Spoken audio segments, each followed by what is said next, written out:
Thank you. ఈరోజు మనం రక్షణ శాస్త్రం గురించి కొన్ని విషయాలు మనం నేర్చుకోబోతున్నాం. ఈరోజు యాక్చువల్లీ సంగీత్ గారు క్లాస్ తీసుకోవాలి. అయితే వారికి ఆరోగ్యం బాగోలేదు. So I'm taking the class and next week sangeet గారు దాన్ని కంటిన్యూ చేస్తారు. సో రైట్, రక్షణ శాస్త్రాన్ని సొటీరియాలజీ అని అంటారు. సొటీరియాలజీ very very important concept.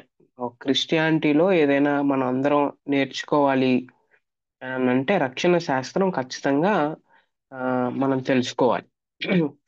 So పరిచయంగా ఈ రక్షణ శాస్త్రం యొక్క ఇంపార్టెన్స్, రక్షణ శాస్త్రం గురించి నేర్చుకోవడం అంత ఇంపార్టెంటా అని ఆలోచన చేస్తే అవును, చాలా ఇంపార్టెంట్. దాని యొక్క ప్రాధాన్యత చాలా ఔన్నత్యం కలిగింది. సో ఏంటి అని అంటే, నెంబర్ వన్, మనుషులకు దేవుడిచ్చే రక్షణ వరం వారికి అత్యంత అవసరం అనేది నేర్పిస్తుంది. రక్షణ ఉంటే నిత్య జీవం, అదే లేకపోతే నిత్య నరకం అనేది నా రక్షణ శాస్త్రంలో మనం నేర్చుకోవచ్చు. రెండవది, దీని యొక్క ప్రాధాన్యత ఏంటి అని అంటే, రక్షణ వరం అని అన్ని వరముల కంటే, అంటే దేవుడిచ్చే వరములన్నిటికంటే రక్షణ అనే ఈ వరం ఏమైతే ఉందో అది చాలా చాలా చాలా గొప్పది, కొలువలేనిది అనేది మనం గుర్తుపెట్టుకోవాలి. దానికి సాటి అయిన వరం, లేకపోతే సాటి అయింది ఏది కూడా లేదు అనేది మనం జ్ఞాపకం ఉంచుకోవాలి. రక్షణ చాలా విలువైంది. మూడో విధంగా మనం ఆలోచన చేస్తే, బైబిల్ అంతటిలో ఈ రక్షణ శాస్త్రం లేకపోతే రక్షణ గురించి, ఈ అంశం గురించి మనం నేర్చుకోవాలని అంటే ఇది ఇది చాలా గంభీరమైంది, చాలా డెప్త్ కలిగింది. క్రైస్తవ సిద్ధాంత సరళిలో ఇది ఇది పరాకాష్ట. చాలా ఎక్కువ నేర్చుకోవాల్సిన విషయం ఏంటి అంటే రక్షణ గురించి మనం నేర్చుకోవాలి. నాలుగవది, రక్షణ యొక్క ప్రాధాన్యత ఏంటి అని అంటే, ఈ అంశంలో భూత వర్తమాన భవిష్యత్ కాలములు అన్నీ కలిసి ఉంటాయి అన్నమాట దీంట్లో. భూతకాలం, వర్తమాన కాలం, భవిష్యత్ కాలం ఈ రక్షణ శాస్త్రం. ఐదవ ప్రాధాన్యత ఏంటి అని అంటే, ఇది పాత నిబంధన, కొత్త నిబంధన మూలాంశం అన్నమాట, ఫౌండేషన్. ఆరవది, రక్షణ యొక్క ప్రాధాన్యత ఏంటి అని అంటే, ఇది సువార్తకు హార్ట్ లాంటిది, లేకపోతే హార్ట్ బీట్ లాంటిది సువార్తకి, గాస్పల్ కు. చివరిది, ఇది త్రియేక దేవుని కార్యం. రక్షణ అన్నది రక్షింపబడడం లేకపోతే మానవుల్ని రక్షించడం, ఇది ఏమైతే ఉందో ఈ అంశం దేవుని యొక్క కార్యం ఇది. కాబట్టి మనం థియాలజీ ప్రాపర్లో అంటే పితృదేవ శాస్త్రంలో, క్రీస్తు శాస్త్రంలో, క్రిస్టాలజీలో, పరిశుద్ధ శాస్త్రంలో అంటే న్యూమెటాలజీలో ఇది ఇది ముడిపడింది. ఓకే, ఈ రక్షణ శాస్త్రం మనం నేర్చుకోవాలంటే థియాలజీ ప్రాపర్ అంటే ఏంటో మనకు కొంచెం అవగాహన కలిగి ఉండాలి. క్రిస్టాలజీ, క్రీస్తు శాస్త్రం అంటే ఏంటో కొంచెం అవగాహన కలిగి ఉండాలి. పరిశుద్ధాత్మ శాస్త్రం అంటే ఏంటో మన అవగాహన కలిగి ఉంటే మనకు రక్షణ శాస్త్రం కొంచెం ఈజీగా, సులభంగా అర్థమయ్యే ఛాన్సెస్ ఉన్నాయి. ఎందుకనంటే ఈ రక్షణ శాస్త్రం అనేది ఈ త్రీ డాక్ట్రిన్స్ తో ముడిపడింది అనమాట. సో సో అందుకని మనం రక్షణ శాస్త్రం ఖచ్చితంగా నేర్చుకోవాలి. రక్షణ శాస్త్రం యొక్క ప్రాధాన్యత, 7 ప్రాధాన్యతలు మనం చెప్పుకున్నాం. అయితే ఈ ఈ రక్షణ యొక్క అర్థం మరియు డెఫినేషన్, నిర్వచనం ఏంటి? What is the meaning and definition of salvation? రక్షణ యొక్క అర్థము మరియు నిర్వచనం, ఇది చాలా బాగా మనం అర్థం చేసుకోవాలి. ఓకే, సో ఎందుకనంటే చాలా మంది రక్షణ అంటే ఏంటో తెలియక, రక్షింపబడ్డం అంటే ఏంటో తెలియక, వారు రక్షింపబడ్డారో లేదో, లేకపోతే ఎదుటి వ్యక్తి రక్షింపబడ్డాడా లేదా అనేది వారికే అర్థం కాదన్నమాట. వారి గురించి వారికి అర్థం కాదు, మిగతా వాళ్ళ గురించి కూడా అర్థం చేసుకోలేదు. అందుకే రక్షణ గురించి మనం తెలుసుకోవాలి. దాని యొక్క అర్థం, నిర్వచనం చూడడానికి ప్రయత్నం చేద్దాం. కీర్తనలు 72వ కీర్తన. 72వ కీర్తనను అనేకులు చాలా మంది ఏమంటారంటే మెస్సయ కీర్తన అని అంటారు. అంటే మెస్సియానిక్ సామ్ అని అంటారు అనమాట. మెస్సయ కోసం ముందుగానే రాయబడిన కీర్తన అని అంటారు 72వ కీర్తన. కొత్త నిబంధన గ్రంథకర్తలు దీనిని ఆ క్రీస్తు కంటే యేసు క్రీస్తు ప్రభు వారికి ఆపాదించిన ఎవిడెన్సెస్ ఏమీ లేవు నిజంగానే. అయినా కూడా 72వ కీర్తన 7వ వచనం, అలాగే 17వ వచనం, యెషయా గ్రంథం 11వ అధ్యాయం మొదటి 5 వచనాలు, 60వ యెషయా అధ్యాయం నుంచి 66వ అధ్యాయం వరకు చదివితే, పోల్చి చూస్తే ఈ ఈ విషయాలు క్రీస్తుకు మాత్రమే సరిపోతాయని మనకు అర్థమవుతుంది. ఏంటి? కీర్తన 72వ కీర్తన, అలాగే యెషయా గ్రంథం 11వ అధ్యాయం, లేకపోతే 60 నుంచి 66 అధ్యాయాల వరకు మనం పోల్చి చూస్తే, ఆ అధ్యాయాలు లేకపోతే ఆ 72వ కీర్తన ఈ కేవలం యేసుక్రీస్తు ప్రభువారికి మాత్రమే సరిపోతాయనేది అర్థమవుతుంది. ఎప్పుడైనా వీలున్నప్పుడు చదవడానికి ప్రయత్నం చేయండి. కాబట్టి రక్షణ యొక్క అర్థం తెలుసుకోవాలి అనంటే కీర్తనలు 72వ కీర్తన 12 వచనం నుంచి 15వ వచనాల వరకు మనం చదివితే దాన్ని బట్టి రక్షణ అంటే ఏంటో మనం వివరించగలం. What is salvation means? కీర్తన సామ్స్ 72nd చాప్టర్ 12వ వచనం నుంచి 15వ వచనం వరకు. ఇందులో మొత్తం 6 మాటలు కనిపిస్తాయి. 12, 13, 14, 15 ఆ 4 వచనాల్లో. సో ఏంటి 6 మాటలు అని ఒకవేళ మనం చూస్తే, రక్షణ అంటే ఏంటి అని చూస్తే, కీర్తనలు 72వ కీర్తన 12వ అధ్యాయం. ఓకే, 12వ అధ్యాయం. అక్కడ ఆ హెబ్రీ భాషలో నిట్టల్స్, ఓకే, నిట్సల్ అనే పదం రాయబడింది. ఇంగ్లీష్ లో డెలివర్ అని అంటారు. తెలుగులో విడిపించును అనే మాట అక్కడ మనం చూడొచ్చు. మెస్సయా కొరకు అంటే యేసుక్రీస్తు ప్రభువారు ఈ లోకానికి రాకముందు దైవ ప్రేరేపణ వల్ల దేవుడు రచయితలను వాడుకొని తన తన కుమారుని గురించి అంటే మెస్సయా గురించి, యేసుక్రీస్తు ప్రభువారి గురించి ముందుగానే రాయించిన కీర్తన మెస్సియానిక్ సామ్ అని అంటారు. కీర్తనలో చాలా రకాలైన కీర్తనలు ఉన్నాయని మనం కీర్తనల గ్రంథం నేర్చుకునేటప్పుడు మనం విన్నాం. దాంట్లో మెస్సియానిక్ సామ్ అనేది ఒకటి. ఓకే, సో విడిపించును అనే మాట మనం చూడొచ్చు. అయితే అంటే ఏంటి దానికి అర్థం ఏంటి? భయపెట్టే ప్రమాదము నుండి తొలగిపోవుట, లేకపోతే ప్రమాదములో ఉండిన దాన్ని వెలికి తీయుట అని అర్థం వస్తుంది అనమాట. భయపెట్టే ప్రమాదం నుండి తొలగిపోవడం, లేకపోతే ప్రమాదం నుండి వెలికి తీయడాన్ని విడిపించును దానికి అర్థం. అందుకే రక్షణ అన్నది నిజమైన విడుదల కార్యం. రక్షణ అంటే ఏంటి అని అంటే విడుదల కార్యం. ఇది నిజమైన విడుదల కార్యం. It's a rescue operation. Rescue అంటే మన అందరికి తెలుసు కదా, కాపాడటం. ఎవరినైనా బంధించింటే లేకపోతే కిడ్నాప్ చేసింటే ఎలాగైతే రెస్క్యూ చేస్తారో, ఓకే, అలాగా రెస్క్యూ చేయడం, ట్రూ రెస్క్యూ ఆపరేషన్ అని మనం చెప్పొచ్చు. దీనిని జరిగించడానికి అత్యవసర చర్యలు, ఎమర్జెన్సీ మెజర్స్, అత్యవసర చర్యలు అవసరమని గుర్తించాలి. ఒక వ్యక్తి సముద్రంలో ఈత రాకోకుండా ఉన్నప్పుడు మునిగిపోతుంటే అక్కడున్న గాడ్ ఏం చేస్తాడు అని అంటే అత్యవసర ఎమర్జెన్సీగా ఏం చేస్తాడు? ఆ వ్యక్తిని రెస్క్యూ చేస్తాడు, కాపాడడానికి ప్రయత్నం చేస్తాడు. ప్రమాదంలో ఉండిన దాన్ని వెలికి తీయుట అనే అర్థాన్ని మనం చూసుకుంటున్నాం. Okay, emergency measures. ఎమర్జెన్సీగా ఆ వ్యక్తి ఇంక మునిగిపోతాడు, చచ్చిపోతాడు అన్నట్టుగా అత్యవసర చర్యలు అవసరం అన్నమాట ఈ విడిపించడంలో. ఆ విడిపించడంలో ఇంత మీనింగ్ ఉంది. చాలా సార్లు ఈ దేవా నన్ను విడిపించావు, నన్ను ఉంచావు అని ఇట్లాంటి పదాలు మనం వాడుతూ ఉంటాం.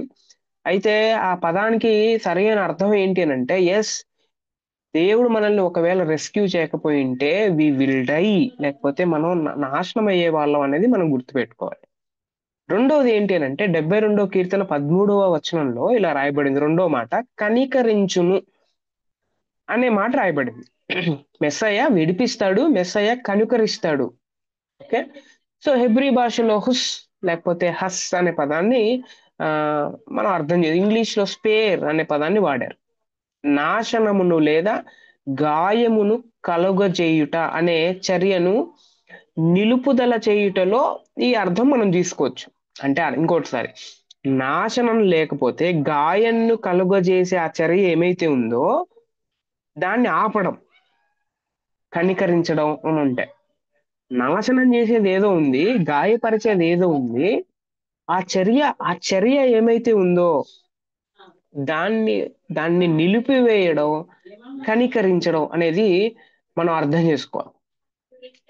ఇక్కడ విడిచిపెట్టుట లేకపోతే నిలుపుదల చేయుట అనే పదం ఏమైతే ఉందో ఆ, రక్షించుట అనే పదానికి పర్యాయ పదంగా వాడబడింది. విడిచిపెట్టుట లేదా నిలుపుదల. ఓకే, నిలుపుదల, నిలపడం, మనల్ని నాశనం చేసేదాన్ని నిలపడం అనేది ఏంటి అని అంటే రక్షించడానికి, రక్షించుట అనే పదానికి ఏమైతే ఉందో దానికి దానికి పర్యాయ పదంగా వాడబడి. రైట్. మూడోది చూస్తున్నాం మనం. ఫస్ట్దేమో విడిపించుట, రెండోదేమో కనికరించుట, మూడోది విమోచించుట. విమోచించుట ఈ పదానికి హీబ్రూ భాషలో వాడబడిన పదం ఏంటి అని అంటే గాల్ అనే పదాన్ని వాడబడ్డాయి. ఇంగ్లీష్ లో రిడీమ్ అనే పదం మనం అర్థం రిడీమ్, రిడీమ్ దీనికి అర్థం ఏంటి అని అంటే సమీప బంధువుని, ఓకే, సమీప బంధువుని కార్యం జరిగించుట అని అర్థం. మీరు రూతు గ్రంథం 3వ అధ్యాయం 13వ వచనం, సంఖ్యాకాండం 5వ అధ్యాయం 8వ వచనం మీరు ఒకవేళ ఆ రెఫరెన్సెస్ చదివితే అక్కడ ఆ ఆ ఈ ఈ సమీప బంధువుని కార్యం జరిగించుట అనే రెఫరెన్సెస్ మీరు చూడొచ్చు. ఈ ప్రధాన అర్థం ఆ ఏంటి అని అంటే సమీప బంధువుని కార్యం. ఓకే. అతడు ఇంకా స్తోమత లేదు ఆ వ్యక్తికి, ఆ ఆ ఆ వ్యక్తిని కాపాడటం. అందుకే కింద 3 రెఫరెన్సెస్ ఇచ్చాను దాన్ని. ఏంటి అని అంటే ఆ సమీప బంధువు ఏమైతే ఉందో సమీప బంధువు చేయవలసిన కార్యం ఏంటి అని అంటే 3. ఓకే, బైబిల్లో ఉన్నట్టుగా ఏంటి ఆ 3? ఒకటి, నెంబర్ 1, పోగొట్టుకున్న కుటుంబ స్థిరాస్తిని తిరిగి కొనాలి. సమీప బంధువు ఎవరైతే ఉన్నారో పోగొట్టుకున్న స్థిరాస్తి ఏమైతే ఉందో, ఓకే, జనరేషన్స్ నుంచి వస్తున్న ఆస్తి ఏమైతే ఉందో అది అది అది తిరిగి కొనాలి. రూతు గ్రంథం 4వ అధ్యాయం 4వ వచనం ప్రకారం. రెండో కార్యం సమీప బంధువు చేయాల్సింది హత్య గావించబడిన, ఓకే, హత్య గావించబడిన వాని పక్షాన నరహంతకునికి తగిన చట్టబద్ధమైన శిక్ష పడులాగున చూడాలి. ఎవరైతే ఈ వ్యక్తి మీద హత్యాయత్నం ఎవరైతే చేస్తున్నారో వారికి శిక్ష పడేటట్టు చూడాలి సమీప బంధువు.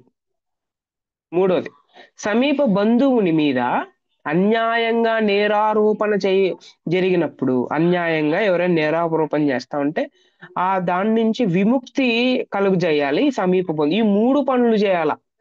విమోచించును అని అంటే చూడండి, విమోచించునంటే దానికి అర్థం చూడండి.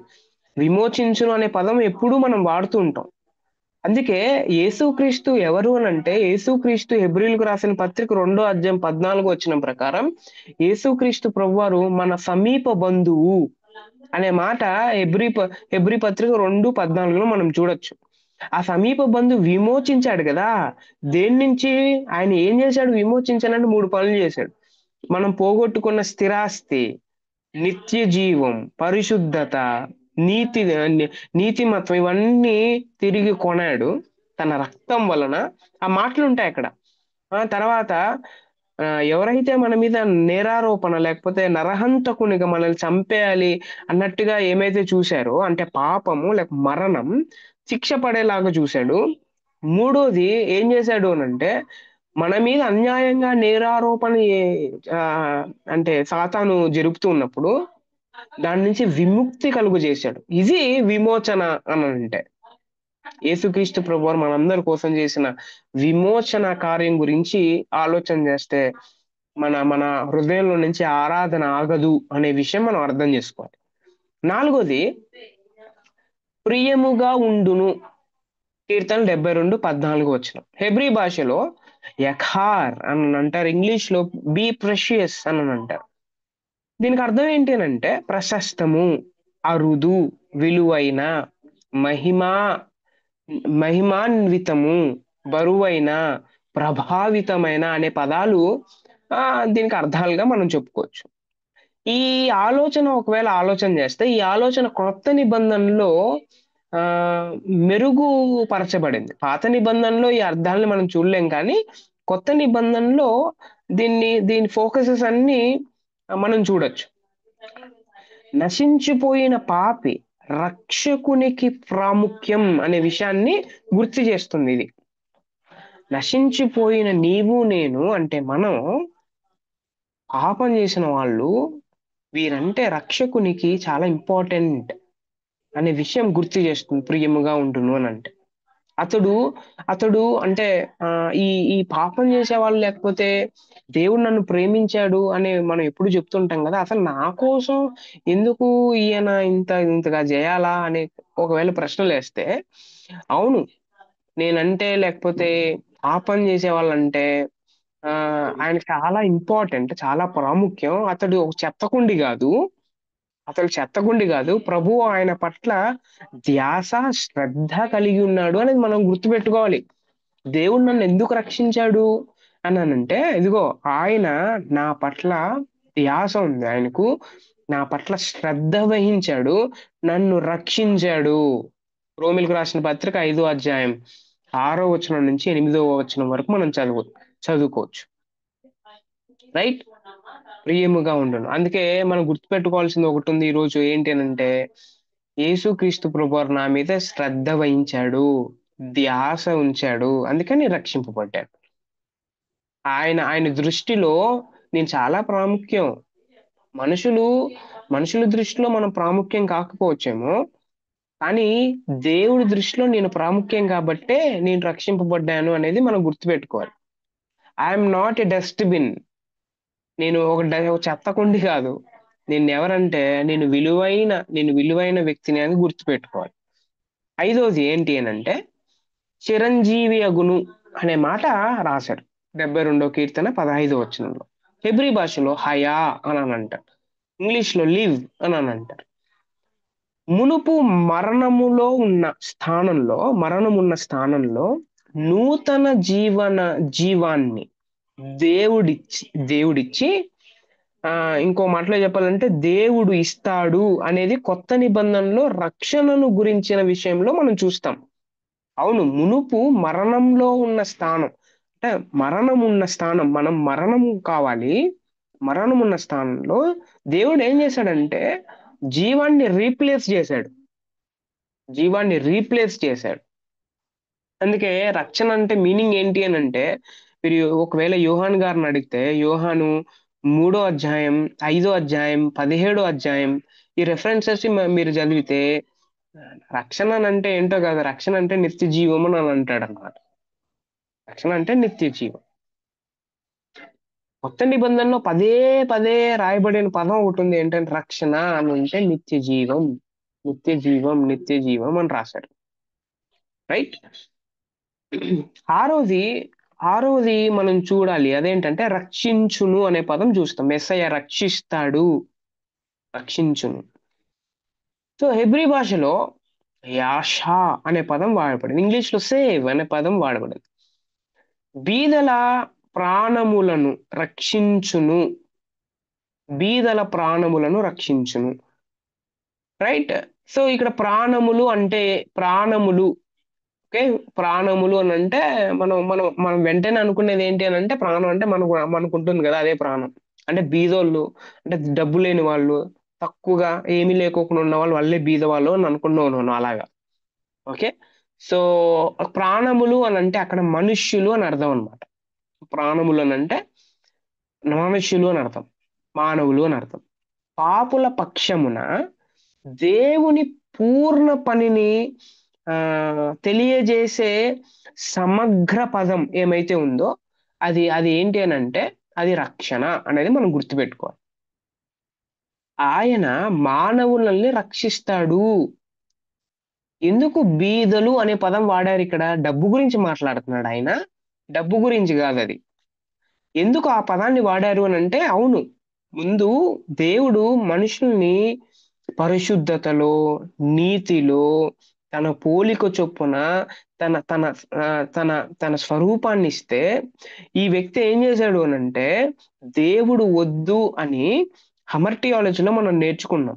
తన ఇష్టానుసారంగా ఆయన ఏం చేశాడు? దేవుడి నుంచి దూరమయ్యి, తన ఇష్టానుసారంగా బ్రతకడానికి ట్రై చేశాడు. సో, చేస్తే ఏం జరిగింది? ఉన్నిందంతా పోగొట్టుకున్నాడు. ఉన్నిందంతా ఆ కాంటెక్స్ట్‌లో మాట్లాడుతున్నాడు. బీదలు అనే పదం. సో, ఈ మాటకు ఆహ్, విస్తృతము లేకపోతే పుష్కలము లేకపోతే విశాలము అనే అర్థాలున్నాయి.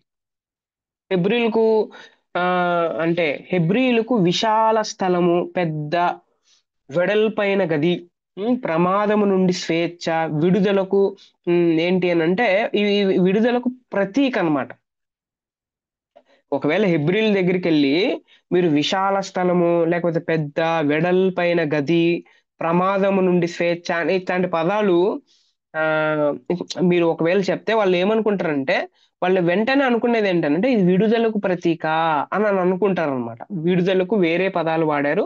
అది అదేమో అనే అర్థము వాళ్ళు అర్థం చేసుకుంటారు. దానికి భిన్నంగా ఇరుకైన ప్రదేశము కష్టానికి, ఆ!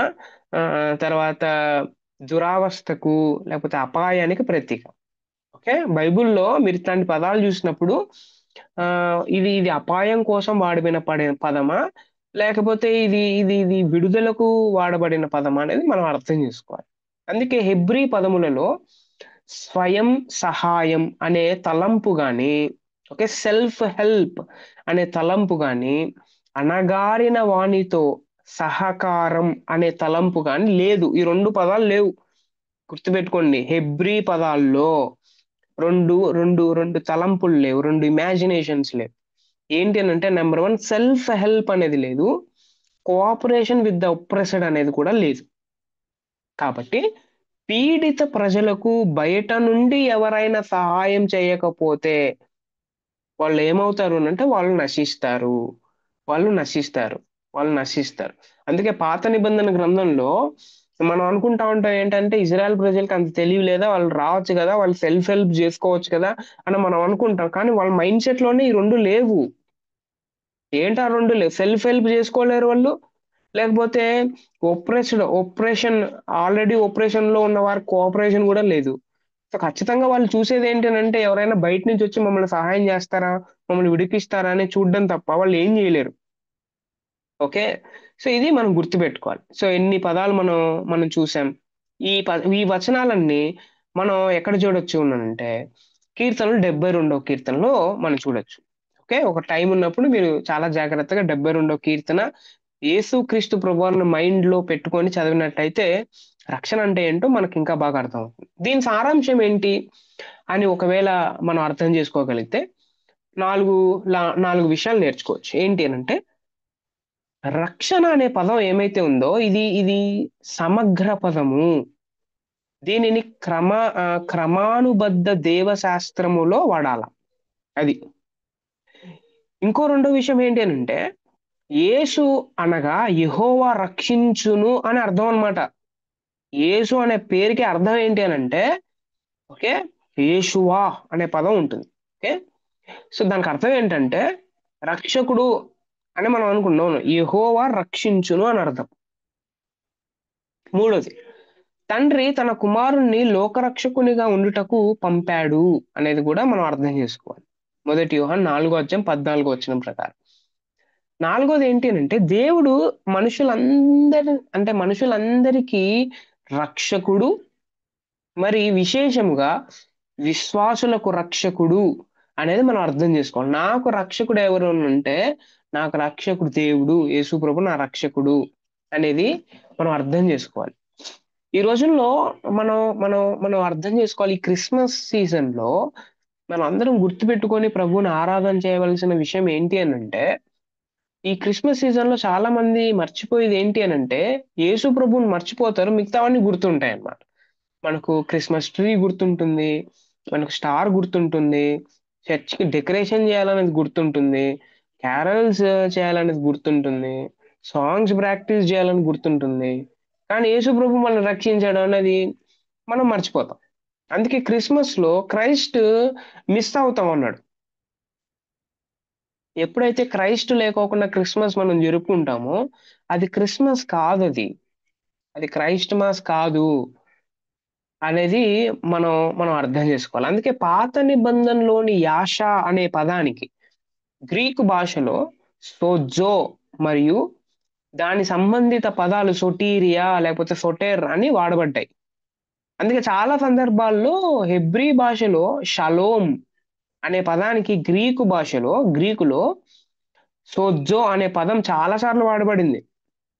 కాబట్టి రక్షణ అంటే నివారణ, నయం చేయడం, తెప్పరిల్లుట, విరుగుడు, ఆపద నుండి కాపాడటం, విమోచనం లేదా క్షేమం అని అర్థం అన్నమాట.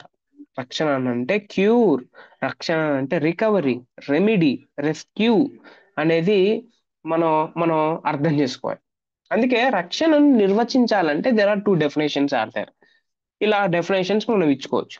రక్షణ అనగా అయోగ్యుడు సువార్తను నమ్ము పాపిని వాని ఆధ్యాత్మిక శత్రువులు మరియు వారి చర్యల నుండి విడుదల చేసి వానిని తనతో మంచి సంబంధములోనికి రప్పించి తన కృప ప్రయోజనములను అనుగ్రహించే దేవుని కృపా కార్యం అంటే రక్షణ అంటే. ఇంకొకసారి, రక్షణ అంటే అయోగ్యుడు సువార్తను నమ్ము పాపిని వాని ఆధ్యాత్మిక శత్రువులు మరియు వారి చర్యల నుండి విడుదల చేసి వానిని తనతో మంచి సంబంధములోనికి రప్పించి తన కృపా ప్రయోజములను అనుగ్రహించే దేవుని కృపా కార్యం రక్షణ అంటే. ఇంకో రెండో రెఫరెన్స్ ఉంది. రెండో డెఫినేషన్. యేసుక్రీస్తు కలువరి శిలువలో తాను సాధించిన కార్యాన్ని పశ్చాత్తాపపడుచు విశ్వసించే పాపికి అన్వయించుటయే రక్షణ అంటే. యేసుక్రీస్తు కలువరి శిలువలో తాను సాధించిన కార్యం పాపం మీద, మరణం మీద పశ్చాత్తాపపడుతూ విశ్వసించే పాపికి అన్వయించడం ఏమైతే ఉందో అదే రక్షణ అని అంటే అనేది మనం అర్థం చేసుకోవాలి. Okay, these are the meaning మనం కీర్తన 72వ కీర్తన ప్రకారం మనం చూసాం. నిర్వచనం మనం 2 నిర్వచనాలు మనం చూసాం. ఇది దేవుని కృపా కార్యం. ఇది ఇది యేసుక్రీస్తు ప్రభువారు సిలువలో చేసిన కార్యం, సాధించిన కార్యం మన జీవితాల్లో అన్వయించుకోవడమే రక్షణ అనేది మనం అర్థం చేసుకోవాలి. అయితే అసలు రక్షింపబడ్డం అంత ఇంపార్టెంటా? రక్షింపబడ్డం అంత అవసరమా అనే ప్రశ్న మనం వేసుకుంటే దెన్ కమ్స్ రక్షణ యొక్క ఆవశ్యకత అనేది మనకు అర్థమవుతుంది. క్రైస్తవులు రక్షణను గురించి రక్షింపబడమని లేకపోతే గాస్పల్ సువార్త ఎందుకు చేస్తారు అని అంటే రక్షణ విలువ అంత ఔన్నత్యం కలిగింది కాబట్టి రక్షణను గురించి వారు చెప్తారు. ఎందుకు అని అంటే మానవుని స్థితి మానవుని స్థితి గురించి బైబిల్ విషాదభరితమైన చిత్రాన్ని చూపిస్తుంది నిజంగానే. అంత అంత ఫ్లూయెంట్ గా లేకపోతే చాలా ఆహ్లాదకరంగా చూపించదు బైబిల్ మనిషి యొక్క స్థితిని గురించి. మానవుడు పాపం చేసి పతనమైపోయాడని దాని పర్యావసానముగా మానవునిలోని ప్రతి విభాగం దెబ్బతినిందని బైబిల్ స్పష్టంగా చెప్తుంది. ప్రతి విభాగం దెబ్బతినింది. Every corner దెబ్బతినింది. అందుకే రోమా 3:11 చదివితే మానవుని యొక్క మనసు చీకటైపోయింది అని రాస్తాడు. 2 పేతురు 2:11 చదివితే మానవుల యొక్క చిత్తం అంటే ఇష్టాలు ఏమైతే ఉన్నాయో ఆ ఇష్టాలు వంకరైనవి అని ఆయన రాస్తాడు. యెషయా 57:21 అలాగే తీతు 3:3 లేకపోతే 1 పేతురు 2:11 మీరు చదివితే మానవుని యొక్క భావోద్రేకాలు ఏమైతే ఉన్నాయో, ఆ భావోద్రేకాలు కూడా క్రమం తప్పిపోయాయి అని రాస్తాడాయన. మీరు యాకోబు 4:1-2 లేకపోతే ఆదికాండం 3:8-10 వరకు చదివితే, అన్ని సంబంధాలు, రిలేషన్‌షిప్స్ ఏమైతే ఉన్నాయో, ఆ రిలేషన్‌షిప్స్ అన్నీ వక్రీకరించబడ్డాయని, ఒత్తిడికి గురైపోయాయి అని, లేదా లేకపోతే తెగిపోయే రిలేషన్‌షిప్స్ తెగిపోయాయని, దేవునితోనూ, ఇతరులతోనూ సంబంధాలు తెగిపోయాయని బైబిల్ చాలా స్పష్టంగా మనకు చెప్తుంది. కాబట్టి రక్షింపబడ్డం చాలా ఇంపార్టెంట్. రిలేషన్‌షిప్స్ సరింగా లేవు, మనసు సరిగ్గా లేదు, భావోద్రేకాలు సరిగ్గా లేవు, ఇష్టాలు సరిగ్గా లేవు. ఇంకా అవసరం ఏంటి అననంటే, ఇన్ని సరిగ్గా లేనప్పుడు నాశనానికే మనిషి గురవుతాడు అనేది మనం అర్థం జేసుకోవాలి. కాబట్టి దీన్ని బట్టి ఈ 4 విషయాలను బట్టి మనం అర్థం జేసుకోవాల్సింది ఏంటి అనంటే, మనుషులు నైతికంగా చెడిపోయారు. ఓకే. ఆధ్యాత్మికంగా అస్వస్థతకు గురైపోయారు. హ్మ్. తర్వాత బానిసలుగా మారిపోయారు. ఇంకా వీరికి తీర్పు ఏంటి అనంటే మరణమే వీరికి తీర్పనమాట. మరణం అనే తీర్పు కింద జీవిస్తున్నారీళ్ళు. అది మనం హమర్ థియాలజీలో భౌతిక మరణం, ఆధ్యాత్మిక మరణం, నిత్య మరణం మనం చూసాం. ఆ తీర్పు కింద మనుషులందరూ జీవిస్తున్నారు. దానికి గురవుతున్నారని మనం చూసాం. మానవునికి జన్మ పాపము మరియు జీవిత పాపం ఉందని రోమా 5:19 ఎఫెసీ 2:3 అలాగే రోమా 1:21-23 వరకు మనం చదివితే అర్థమవుతుంది. సో, ఈ మానవుడు పాపం చేయకోకుండా ఉండలేడు. పాపములు ఖచ్చితంగా చేస్తాడు అనేది దీనికి అర్థం అన్నమాట. ఇంకోటేంటి అనంటే మానవులందరూ తమ్మును తాము రక్షించుకోలేని స్థితిలో ఉన్నారు. కాబట్టి వారికి ఖచ్చితంగా రక్షకుడు అవసరం. ఆయన రక్షిస్తే తప్ప వీరికి అంటే ఈ మానవులకు మరొక మార్గం లేదు. వీరంతకు వీరు తప్పించుకోలేరు. వీరి మనసు, వీరి భావోద్రేకాలు, వీరి ఇష్టాలు ఏమి అన్నీ వంకరైపోయాయి, వక్రీకరించబడ్డాయి, దెబ్బతిన్నాయి, బానిసలుగా అయిపోయారు కాబట్టి ఖచ్చితంగా వేరే ఒక వ్యక్తి వచ్చి వీళ్ళని రక్షించాలి అనేది రక్షణ శాస్త్రం యొక్క సారాంశం. కాబట్టి రక్షణ యొక్క అంతిమ ఉద్దేశ్యం ఏంటి? What is the main purpose of salvation అనంటే, ఎఫెసీ 1:4-6 వచనాలు ఒకవేళ మనం చదవగలిగితే, ఎందుకు అననంటే, రక్షణ యొక్క అంతిమ ఉద్దేశ్యం తన కృప మహిమ కొరకు కీర్తి కలుగునట్లు అనేది అక్కడ ఎంఫసైజ్ చేస్తాడు పౌలు గారు. రక్షణ అంతిమ ఉద్దేశ్యం ఏంటి అనంటే, దేవుని యొక్క కృప మహిమ కొరకు కీర్తి కలగటానికి పాపులమైన ఎందుకు పనికిరాని అసలు దేవుడు అసలు రక్షించకూడదు వీళ్ళని. అయినా కూడా రక్షించాడు ఎందుకనంటే దేవునికి కీర్తి కలగాలని ఈ పాపుల్ని రక్షించాడన్నమాట. రెండోది ఏంటి అనంటే తన మహాపరాక్రమమును ప్రసిద్ధి చేయుటకై ఆయన తన నామమును బట్టి వారిని రక్షించెను అనేది కీర్తనలు 106వ కీర్తన 8వ చరణంలో మనం చూడొచ్చు. తన పరాక్రమము ప్రసిద్ధి చేయడానికి తన నామమును బట్టి వారిని రక్షించాడు అనేది మనం చూడొచ్చు. దేవుడు ప్రాథమికంగా తన నామ ఘనత కొరకు కట్టుబడి ఉన్నాడు. ఓకే. కట్టుబడి ఉన్నాడు. ఓకే.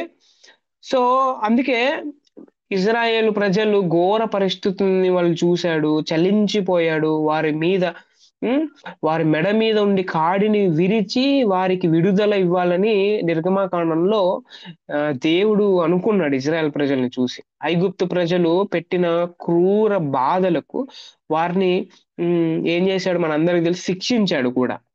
అయినా దేవుడు ఇశ్రాయేలును విమోచించుటలోను అంతిమ ఉద్దేశం అల్టిమేట్ కన్సర్న్ తన నామ ఘనత అనేది మనం అర్థం చేసుకోవాలి. అందుకే దేవుడు నన్ను ఎందుకు రక్షించాడు అనే ప్రశ్న నేను వేసుకుంటే ఎందుకు రక్షించాడు నన్ను అంటే తన నామ ఘనత కొరకు నన్ను రక్షించాడు.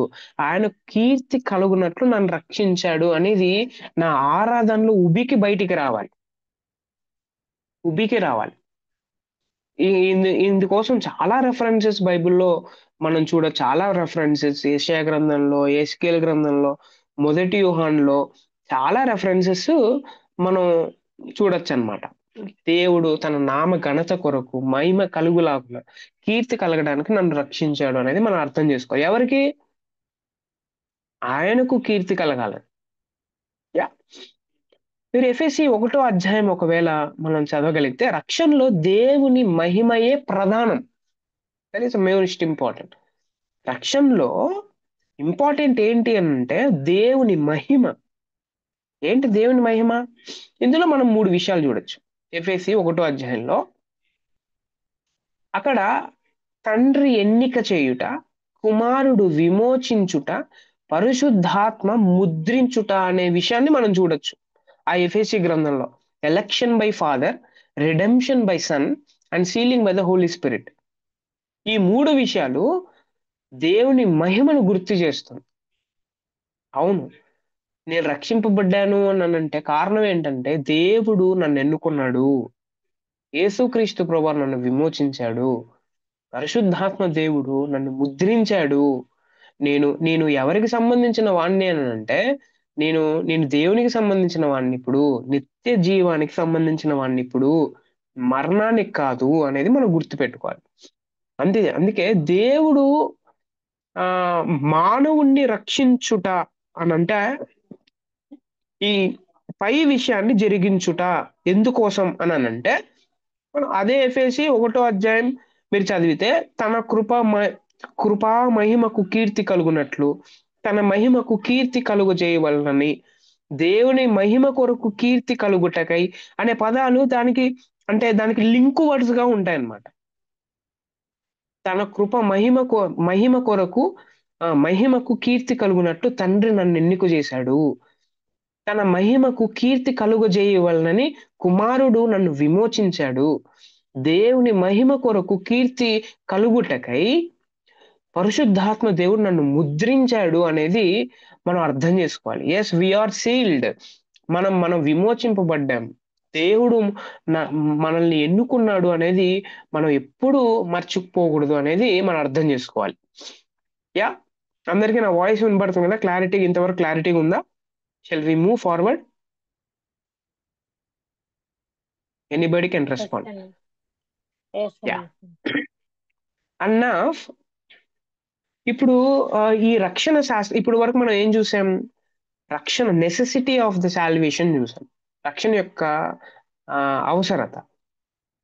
ఇంకోటి ఏంటి అంటే మీనింగ్ ఆఫ్ సాల్వేషన్ చూసాం, అండ్ డెఫినేషన్ ఆఫ్ సాల్వేషన్ చూసాం, అండ్ రక్షణ యొక్క ప్రాధాన్యం ఏంటి, ఇంపార్టెన్స్ ఏంటి ఏంటంటే దేవుని మహిమ కోసం, దేవునికి కీర్తి కలగడానికి మనల్ని ఆయన రక్షించాడు అనేది చూసాం. ఇప్పుడు అసలు రక్షణ గురించి ఇంకా కొన్ని విషయాలు మనం చూడడానికి ప్రయత్నం చేద్దాం. ఈ రక్షణ అనే ఈ శాస్త్రంలో ఈ కాన్సెప్ట్ లో మనం కొన్ని సబ్ పాయింట్స్ మనం చూడాలి. అదేంటి అంటే ఒకటి సమకూర్పు, ప్రొవిజన్ అనేది మనం చూడాలి.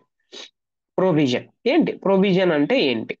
రైట్, మన దేవుడు ఇప్పుడు మనం 3 విషయాలు విన్నాం. ఎఫెసీయులకు 1 అధ్యాయం ప్రకారం తండ్రి అయిన దేవుడు మనల్ని ఎన్నుకున్నాడు, ఎలక్షన్ బై ఫాదర్ అని మనం చూసాం. ఇది ఏంటి అని అంటే ఇది దేవుని యొక్క ప్రణాళిక. ఇది దేవుడు నన్ను ఎన్నుకున్నాడు అని అంటే ఆయన ప్రణాళికలో నేనున్నాను అని అర్థం. ఆయన ప్రణాళికలో మనుషులందరూ ఉన్నారు, అందరినీ దేవుడు ఎన్నుకున్నాడు. కానీ జరిగిన విషయం ఏంటో తెలుసా? మనం ఒప్పుకున్నాం, మిగతా వాళ్ళు ఒప్పుకోలేదు.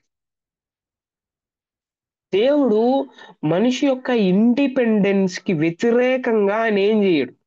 అందరిని ఎన్నుకోవాలనే ఆయన ఆశ అయితే కొంతమంది పశ్చాత్తాపపడి ఆయన తట్టు తిరిగితే కొంతమంది తిరగలేక అక్కడే ఉండిపోయారనమాట. అదే అక్కడ ప్రాబ్లం వచ్చింది. రెండోది, కుమారుడు మనల్ని విమోచించాడు అనేది మనం చూసాం. ఇది ఏంటి అంటే దేవుడు ప్రణాళిక చేస్తే, దేవుడు ఒక ప్లాన్ వేస్తే కుమారుడు అయిన దేవుడు ఏం చేశాడు అని అంటే దాన్ని నెరవేర్చాడు.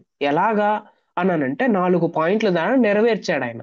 నెంబర్ 1, మన పాపానికి బదులు ఆయన ప్రత్యామ్నాయం చేశాడు, సబ్స్టిట్యూషన్ చేశాడు. రెండోది, విమోచించాడు. విమోచనం అంటే ఇప్పుడు మనం చూసాం, మామూలుగా విమోచనం అంటే ఒక వర్డ్ లో మీనింగ్ కాదు. అది విమోచనం అని అంటే 3 విషయాలు మనం చూసాం, రైట్? సో రిడెంప్షన్ చేశాడు. మూడోది, ఏం చేశాడు? అటోన్మెంట్, ప్రాయశ్చిత్తం చేశాడు, లేకపోతే శాంతికరణం చేశాడు, ప్రాయశ్చిత్తం చేశాడు, ప్రాణత్యాగం చేసేసాడు.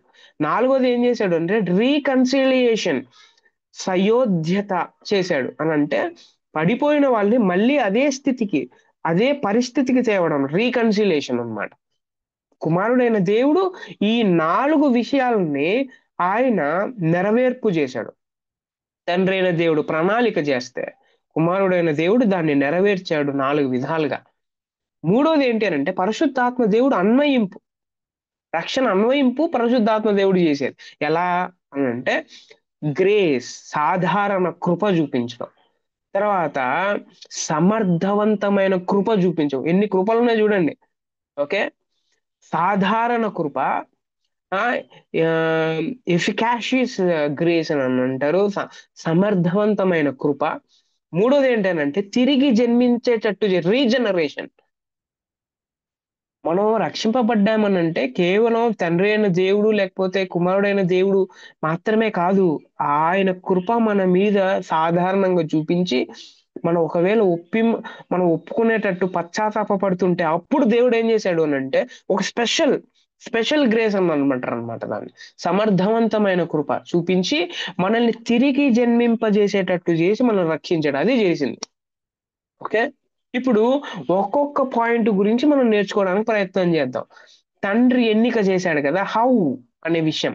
హౌ తండ్రి ఎన్నిక అంటే అర్థం ఏంటి, ఫాదర్ ఎలెక్టింగ్ అంటే అర్థం ఏంటి అనేది మనం చూడడానికి ప్రయత్నం చేద్దాం. ఓకే, ఇవి సమకూర్పులోనే ఇంకా ఇంకా మనం నేర్చుకుంటూ ఉంటాం సమకూర్పులో. ఓకే, తండ్రి ఎన్నిక, ఫాదర్ ఎలెక్టింగ్. ఈ బోధ చాలా కష్టతరమైంది అనమాట. చాలా కష్టం దీన్ని టీచ్ చేయాలంటే. తండ్రి అని దేవుడు ఎన్నుకున్న విషయాన్ని బట్టి చాలా కష్టమైంది ఇది. ఓకే, ఒకవేళ దీని గురించి ఇంకా మీరు నేర్చుకోవాలంటే ఆర్సి స్ప్రౌల్ రాసిన ఎవ్రీ వన్ థియోలాజియన్ అనే బుక్ మీరు చదవగలిగితే అది పీడిఎఫ్ లో కూడా దొరుకుతుంది. So you can take it and read it for further information. So ఇది చాలా కష్టమైంది. అయితే నేను కూడా ప్రయత్నం చేస్తాను దీని గురించి కొంచెం సారాంశం చెప్పడానికి.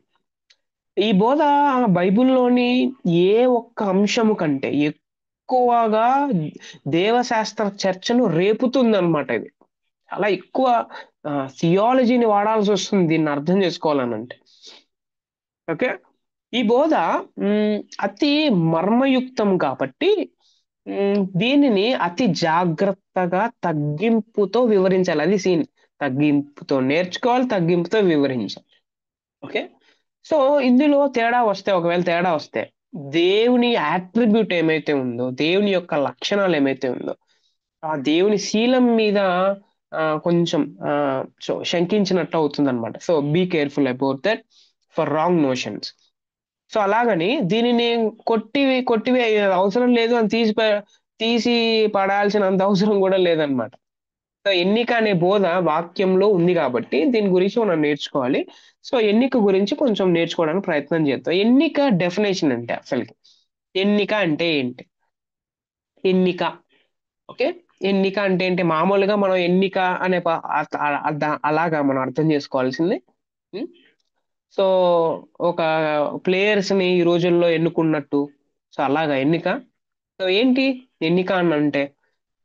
ఎన్నిక అంటే దేవుడు తన సార్వభౌమ దయా సంకల్పమును బట్టి వారిలోని మంచితనాన్ని ముందుగానే చూడక, ఓకే, కొందరు మనుషులు రక్షణ పొందుటకు భూమి పునాదులు వేయబడక పూర్వమే ప్రేమలో ఏర్పరచుకునే ప్రక్రియనే దైవ ఎన్నిక అంటారు. అది ఇంకొకసారి చదువుతున్నా చాలా జాగ్రత్తగా. దేవుడు తన సార్వభౌమ దయా సంకల్పము బట్టి వారిలోని మంచితనాన్ని ముందుగానే చూడకముందే కొందరిని రక్షణ పొందుటకు భూమి పునాదులు వేయబడక ముందే ప్రేమలో ఏర్పరచుకొనడమే దైవ ఎన్నిక అనేది మనం అర్థం చేసుకోవాలి. ఇది దేవుని యొక్క సావర్నిటీ కిందకు వస్తుంది. అందుకే జాన్ మెకాథర్ థియోలాజియన్, ఈ మధ్య కాలంలోనే ఆయన ప్రభునందు నిద్రించారు, John MacArthur. So very good scholar ఆయన. సో జాన్ మెకాథర్ గారు దీన్ని తాను వ్రాసిన ఎఫ్ఎస్సి పత్రిక వ్యాఖ్యానం, ఆయన రాసిన కామెంటరీలో 10 నుండి 16వ పేజీ, 10th పేజీ నుంచి 16th పేజీ వరకు ఈ విధంగా ఆయన చెప్పాడనమాట. సో 7 పాయింట్స్ చెప్పాడు ఆయన. పద్ధతి, ఎన్నిక అని అంటే పద్ధతి, లేకపోతే ఆబ్జెక్ట్, ఎన్నిక చేయబడిన వారు, అయితే కాలము, భూతకాల నిత్యత్వం గురించి మాట్లాడుతున్నది. ఉద్దేశము దేని గురించి చెప్తుంది? పరిశుద్ధత గురించి మాట్లాడుతా ఉంది.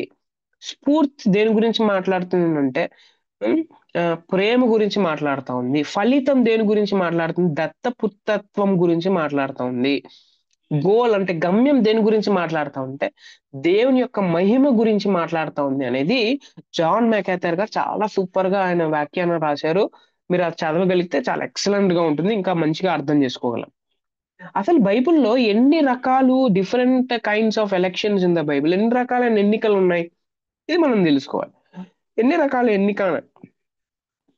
చాలా రకాలైన ఎన్నికలు ఉన్నాయి. నెంబర్ 1, జాతీయ ఎన్నిక అనేది ఉంది, నేషనల్ ఎలక్షన్ అన్నమాట. ద్వితీయోపదేశకాండం 7వ అధ్యాయం 6వ వచనం మీద చూస్తే 200 పై చిలుకు దేశాలుండగా దేవుడు ఇస్రాయల్ మొత్తం దేశాన్ని ఇస్రాయల్ దేశాన్ని మాత్రమే దైవ రాజ్యం పరిపాలన దేశంగా ఎన్నుకున్నాడు. దీన్ని నేషనల్ ఎలక్షన్ అని అంటారు. ఓకే, మనలో అనేకులకు అంటే చాలా మందికి ఈ విషయంలో అభ్యంతరం ఉండదు, అందరినీ దేవుడు అనుకున్నాడంటే. ఓకే, రెండవది వొకేషనల్ ఎలక్షన్ అని అంటారు. వృత్తిపరమైన ఎన్నిక.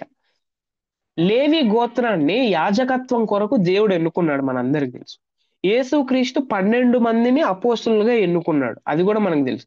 అపోస్తులైన పౌలును అన్యజనులకు, మనం చూస్తాం అపోస్తులుగా అన్యజనులకు అపోస్తులుడిగా ఉండటానికి దేవుడు వొకేషనల్ ఎలక్షన్ అన్న వృత్తిపరమైన ఎన్నిక అంటారు దీన్ని. ఈ విషయంలో కూడా అంత పెద్ద అభ్యంతరం లేదు, నిజంగా అంటే చాలా మందికి అంత పెద్ద అభ్యంతరం లేదు.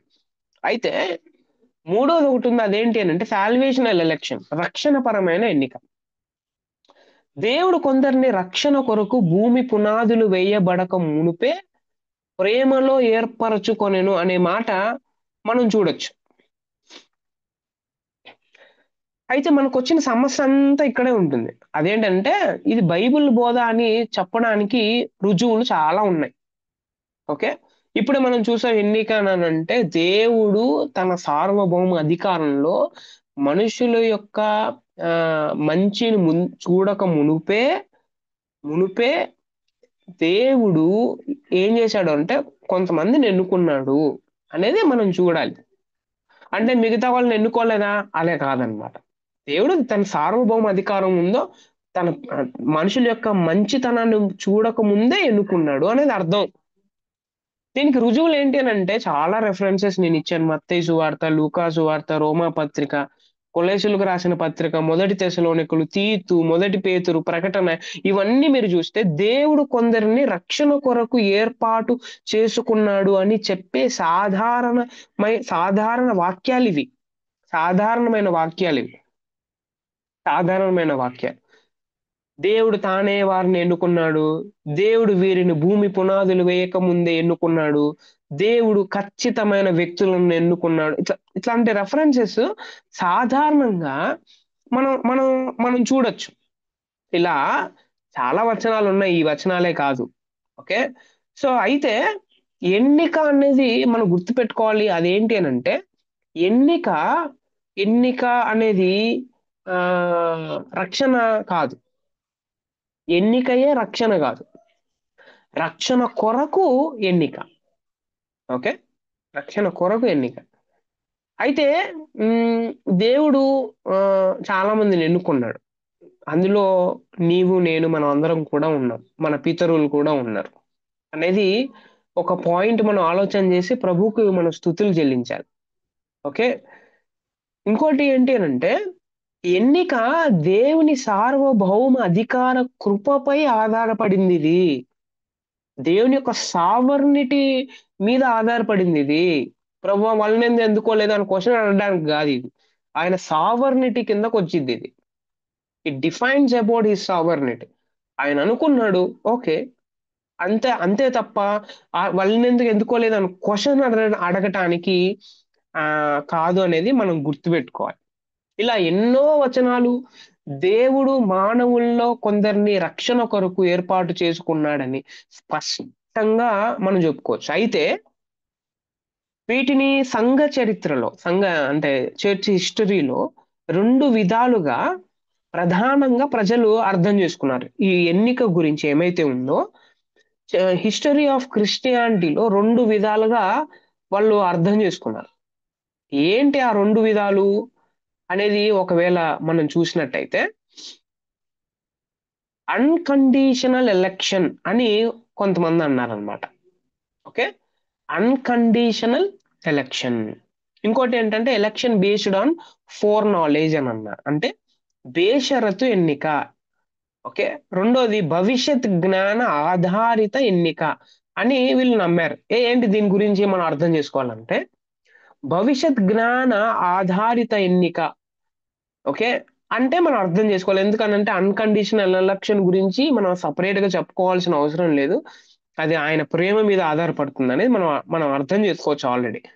అయితే election based on four knowledge అనంటే మానవ పరిపూర్ణ పతన సత్యాన్ని ఖండిస్తుందిది. ఓకే.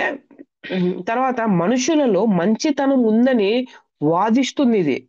ఎవరు? Election based on four knowledge. మానవుల్లో మంచితనం ఉందని చెప్తుందిది. దైవ స్వాతంత్ర్యమును తీసివేస్తుందిది. ఈ ఎలక్షన్ అనేది రెండో ఎలక్షన్. ఓకే. తర్వాత భావి జ్ఞానం ఫోర్ నాలెడ్జ్ అన్నప్పుడు దైవ జ్ఞానాన్ని మాత్రమే కాక దైవ ప్రేమను అది తెలుపుతుంది అనేది వీరి యొక్క వాదన. బైబిల్‌లో భావి జ్ఞానం సంఘటనలు లేదా చర్యలకు వర్తించదు. నిజంగానే వర్తించదు. ఓకే. ప్రధానంగా దేవుడు మనుష్యులను ముందుగానే ఎరుగును అనేది దీని అర్థం అన్నమాట. దేవుడికి ఆల్రెడీ తెలుసు. సో, వాళ్ళనే ఎన్నుకున్నాడు అనేది వీరి వాదన అన్నమాట. సో, దీన్ని బట్టి ఈ వచనాలన్నీ ఈ రెఫరెన్సెస్ అన్ని మీరు చూడగలిగితే దేవుడు అన్‌కండీషనల్‌గా ఇప్పుడే చూసాం కదా!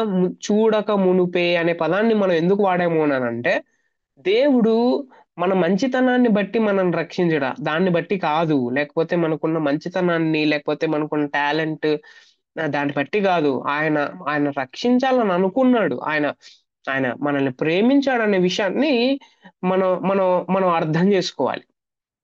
ఓకే. మనం అర్థం చేసుకోవాలి.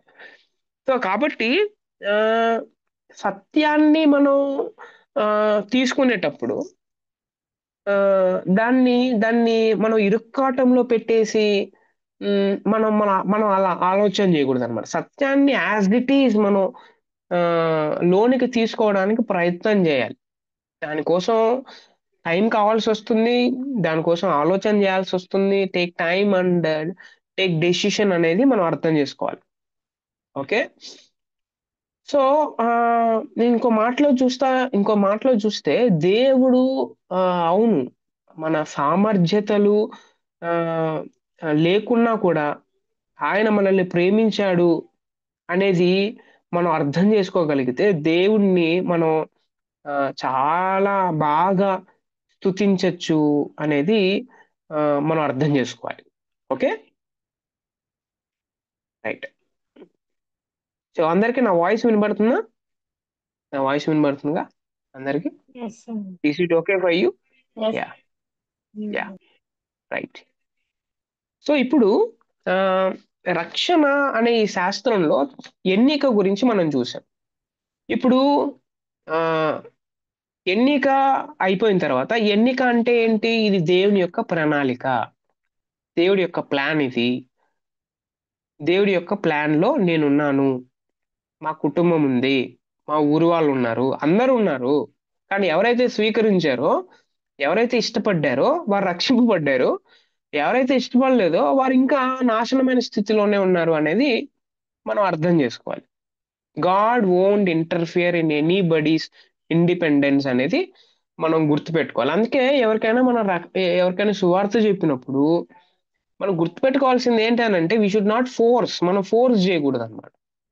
నువ్వు నమ్మాల్సిందే, నమ్ము, లేకపోతే నరకానికి పోతావు అని భయపడించకూడదు. ఓకే. సో నమ్మడం నమ్మకపోవడం వారి ఇష్టం, వారి ఇష్టం మీద ఆధారపడుతుంది. ఎవరి హృదయాల్లో మనం దూరి మనం అలా చేయలేం. వి కాంట్ హిప్నటైజ్ అని అనమాట. సో కాబట్టి మన ఎవరైనా సువార్త చెప్పినప్పుడు సువార్త చెప్తానే డెసిషన్ తీసుకోవడానికి వాళ్ళకి టైం ఇవ్వాలి. ఓకే. ఒకవేళ నిజంగా ప్రార్థనాపూర్వకంగా నేను ఒకవేళ ఆ వ్యక్తికి సువార్త చెప్తే దేవుడు ఖచ్చితంగా పరిశుద్ధాత్మ దేవుడు వర్క్ చేస్తాడు. ఆ వ్యక్తి రక్షింపబడేటట్టు ఆయన ఆయన తీసుకుంటాడు. అది ఆయన కార్యం అన్నమాట. మనం మనం చేయాల్సిన పని సువార్త చెప్పడం అంతే. ఇంకా ప్రభువు చేయాల్సిన పని ఆయన చూసుకుంటాడు. ఓకే. సో కాబట్టి ప్రభువు చేసే పని కూడా మనమే చేసేసి ఇరక్కాటంలో పెట్టేసి మనం ఏదేదో చేస్తా ఉంటాం. We have to be very careful in that area. ప్రభు చేయాల్సిన పని ప్రభు చేస్తాడు. మనం చేయాల్సిన పని మనం చేద్దాం అనే విషయాన్ని మనం అర్థం చేసుకోవాలి. ఓకే. రెండోది, కుమారుడు రక్షణ కార్యం మనందరి కోసం చేశాడు కదా! దాన్ని కుమారుడు నెరవేర్చాడు. ఎలా నెరవేర్చాడు అనే విషయాన్ని మనం అర్థం చేసుకోగలిగితే, ఫస్ట్ ఇది మనం చూసాం, ప్రత్యామ్నాయం చేశాడు, సబ్స్టిట్యూషన్ చేశాడు అని మనం చూసాం ఇప్పటి వరకు. ఏంటి సబ్స్టిట్యూషనరీ? దీన్ని ఏమంటారు అనంటే, ప్రత్యామ్నాయాన్ని దీన్ని అర్థం చేసుకోవాలంటే శిక్షా ప్రత్యామ్నాయ మరణం అని అంటారు దీన్ని. ఒక వ్యక్తి మరణించాలి. ఆ వ్యక్తి మరణించుకోకుండా ఆ వ్యక్తి బదులు ఇంకొక వ్యక్తి మరణిస్తే దాన్ని ప్రత్యామ్నాయం అనాలంట. ఓకే. ఈ వ్యక్తి మీద శిక్ష ఉంది. ఈ శిక్ష ఏంటంటే మరణం. కానీ ఈ శిక్ష ఇతని మీద వేసుకొని ఇతని మరణం పొందడం సబ్స్టిట్యూషన్. యేసు ప్రభు అదే చేశాడు. మనం మరణం పొందాల్సిన స్థితిలో ఆయన నిలబడి మనందరినీ తప్పించి ఆయన మరణం పొందాడు. మనందరికి నిత్య జీవం ఇచ్చాడు. So this is what Jesus Christ has done for us. ఇది మనం గుర్తుపెట్టుకోవాలి. పాత నిబంధన గ్రంథంలో స్పష్టమైన వచనాలు ఉన్నాయి దీని అందరి కోసం. యెషయా 53వ చాప్టర్ చదివితే అక్కడ చాలా స్పష్టంగా మెస్సియానిక్ సఫరింగ్ ఆఫ్ మెస్సయా అనేది అక్కడ రాస్తారు. కొత్త నిబంధన గ్రంథంలో కూడా దీనికి స్పష్టమైన ఆధారాలు ఉన్నాయి. ఒకవేళ గ్రీకు భాషలో దీన్ని అర్థం చేసుకోవాలనంటే యాంటీ. ఓకే. యాంటీ అనే మాట దీనికి వాడబడింది. అందుకే మత్తయి సువార్త 20వ అధ్యాయం, మార్కు సువార్త 10వ అధ్యాయంలో ఒక వ్యక్తి స్థానంలో ఇంకొకరు అనే అర్థం వస్తుందన్నమాట యాంటీ అని అంటే. ఓకే. మనందరూ యాంటీ డోస్ అని అంటా ఉంటారు కదా ఎప్పుడైనా. అంటే దానికి బదులు అది పని చేయకోకుండా ఇది పని చేస్తుంది. అలాగా యేసు ప్రభు మనందరి కోసం ఆయన ప్రత్యామ్నాయం చేశాడు. ఇంకొక పదం కూడా వాడబడింది దీనికి. అదేంటంటే హైపర్ లేకపోతే హ్యూపర్ అనే పదం వాడబడింది. సో హ్యూపర్ అనే పదం పౌలు వ్రాసిన 8 పత్రికల్లో ఈ పదాన్ని మనం చూడొచ్చు. క్రీస్తు ప్రత్యామ్నాయ ప్రాయశ్చిత్త మరణం గురించి తెలియజెప్పే పదాలు పౌలు గారు ఎక్కువ వాడతారు ఈ పదాన్ని. హ్యూపర్ అనే పదాన్ని లేకపోతే హైపర్ అనే పదాన్ని. ఉమ్, ఆ, పౌలు మాత్రమే కాదు, ఈ పదం, ఈ హైపర్ అనే పదాన్ని ఉమ్, ఆ, ఇంకా చాలా మంది అంటే యోహాన్ గారు, లూకా గారు, లేకపోతే పేతురు గారు కూడా ఈ ఈ పదాన్ని వాడారు. వాళ్ళు కూడా వాడారు. రైట్. ఇంకొక పదం కూడా ఉంది సబ్స్టిట్యూషన్. అదేంటంటే పెరి లేకపోతే డియా అనే పదం కూడా ఉంది. ఓకే. పెరి. ఇంకోటి ఏంటి, డియా అనే పదం కూడా ఉంది. పై ఈ ఈ ఎవిడెన్సెస్ అన్ని మనం చూస్తూ ఉన్నప్పుడు ఈ యేసుక్రీస్తు ప్రభు విశ్వాసుల స్థానంలో వారి బదులు మనిషిగా వారి కొరకు తానే శిక్షను అనుభవించి చనిపోయాడు అనేది చాలా స్పష్టమవుతుంది. క్రీస్తు ప్రత్యామ్నాయ మరణం ద్వారా దేవుని నీతి ఆజ్ఞలు అంటే రైచియస్ డిమాండ్స్ ఏమైతే ఉన్నాయో నెరవేర్చబడ్డాయి అని తెలియజేస్తాయి ఇవన్నీ. పాప సమస్యను మానవుని కొరకు యేసుక్రీస్తు పరిష్కరించాడు. ఇంకెవరు పరిష్కరించలేదు. పాప సమస్య ఏమైతే ఉందో మానవుని కొరకు యేసుక్రీస్తు ప్రభువారు మన స్థానంలో నిలబడి ప్రత్యామ్నాయం చేసి ఏం చేశాడు అనంటే ఆయన పరిష్కరించాడు అనేది ఆయన మనందరికి ఒక ఆన్సర్ ఇచ్చాడు. ఇంకా క్వశ్చన్ గా అది లేదు, దానికి ఆన్సర్ దొరికింది అనేది మనం అర్థం చేసుకోవాలి. యేసు ప్రభు వారు చేసిన రెండో పని ఏంటి అంటే రిడెంప్షన్ చేశాడు, విమోచనం చేశాడు. విమోచనం బైబిల్ అంతటిలో చాలా ఇంపార్టెంట్ పదం ఇది. ఎఫెసీ పత్రికలో ఏమి జరిగితే విమోచనం గురించి అసలు ఎఫెసీ అనే అంటేనే విమోచనం గుర్తుకు రావాలి మనందరికీ. ఎందుకనంటే విమోచనం గురించి పౌలు గారు చాలా స్పష్టంగా రాస్తాడు అక్కడ. గ్రీక్ భాషలో ఆ అఘోరా, అఘోరా అనే పదం వాడబడింది. అఘోరాజో అనే పదం వాడబడింది ఇంకో మాటలో చెప్పాలంటే. అంటే దీనికి అర్థం ఏంటనంటే సంతలో కొనడం. సంత తెలుసు కదా సంత. ఎందుకంటే ఆ రోజుల్లో సంతలు అన్ని వేసేసి ఏమైతే ఐటమ్స్ కావాలో అవన్నీ కొనుక్కునేవాళ్ళు అనమాట సంతలో నుంచి. అందుకే అట్లాంటి పదాలు వాడారనమాట. ఓకే. సో సంతలో కొనడం అనే అర్థం వస్తుంది. పూర్వకాలంలో ప్రాచీన రోమా, ఓకే, ప్రాచీన రోమా, సో ఆ రాజ్యంలో 60 లక్షల మంది, 60 lakhs మంది బానిసలు ఉండేవాళ్ళు, బానిసలు ఆ రోజుల్లో. ఆ బానిసలను అమ్ముకునేవాళ్ళు. ఓకే, వారిని అమ్ముట లేకపోతే కొనుట ఆ ఆ రోజుల్లో అది వ్యాపారం అన్నమాట. ఓకే. ఈ తలంపు ఏమైతే ఉందో ఈ తలంపు బైబిల్ గ్రంథకర్తలు ఒక విశ్వాసికి అన్వయించి విశ్వాసి పాప సంతలో కొనబడి పాప దాస్యం నుండి విడుదల పొందాడు. యేసుప్రభు ఏం చేశాడు అనంటే పాపం అనే ఈ సంతలో ఉన్నప్పుడు దేవుడు మనల్ని కొనుక్కున్నాడు. ఏమిచ్చానంటే తన రక్తం ఇచ్చి అనేది మనం అక్కడ చూడొచ్చు. ఎందుకనంటే సీ ద కాంటెక్స్ట్ మీరు చూస్తూ ఆలోచన చేస్తే ఓహో దీనికి అర్థం ఇదా అనేది మన అందరికి అర్థం అవుతుంది. అందుకే విశ్వాసి స్వేచ్ఛ కొరకు, పాపము నుండి విడుదల కొరకు చెల్లించిన మూల్యం ఏంటి అనంటే యేసుక్రీస్తు మరణం.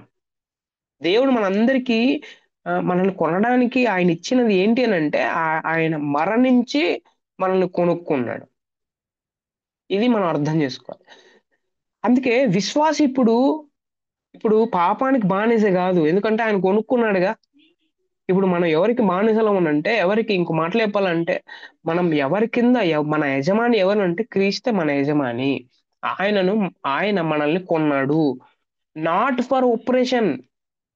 ఆ రోజుల్లో ఒక వ్యక్తిని కొన్నాడు అని అంటే ఆ వ్యక్తి హింసిస్తాడనమాట ఆ వ్యక్తి. ఓకే. సో ఆ యజమాని హింసించడానికి లేకపోతే పని చేయించుకోవడానికి కొనుక్కున్న అయితే యేసు ప్రభు మనల్ని కొనింది పని చేయించుకోవడానికి కాదు. యేసుక్రీస్తు ప్రభువారు మనల్ని కొనింది మన మీద డామినెన్స్ చూపించడానికి కాదు. యేసుక్రీస్తు ప్రభువారు మనల్ని కొనింది ఆ ఆ, ఆయన దగ్గర అంటే దాన్ని ఏమంటారు, చెప్పులు మోసే వ్యక్తిగా ఉండడానికి కాదు.